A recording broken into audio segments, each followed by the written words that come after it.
Today, the Pray for America movement is focusing our prayer on cultural leaders. Let's now join together and pray. Almighty Father, source of all truth, we ask that you would pour out your Holy Spirit upon all those influencers involved in print media, bloggers, authors, writers, printers, newspaper reporters, publishers, copy editors, and all other staff members that are associated with this field.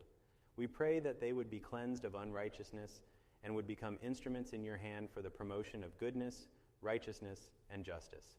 May their works inspire others to live life in good and kind and moral ways. May their works inspire others to persevere in transforming culture and their spheres of influence in society.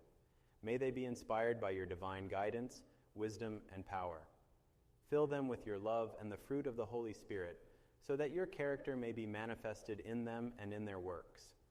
Raise up more authors and writers to capture the imaginations of Americans, to stir them to love and good deeds, acts of bravery and courage, and acts of sacrifice and generosity. Let such writers and authors draw inspiration from the author and finisher of faith, and may they find in you the source of their life work. We thank you for working in their hearts so that through them other hearts might be touched and changed. We thank you, Father. In Jesus' name, amen. Thank you for watching, and tune in tomorrow for another prayer from the Pray for America movement. Support us by visiting pray4am.com. That is PRAY, the number 4am.com. Together, our prayers can change our nation.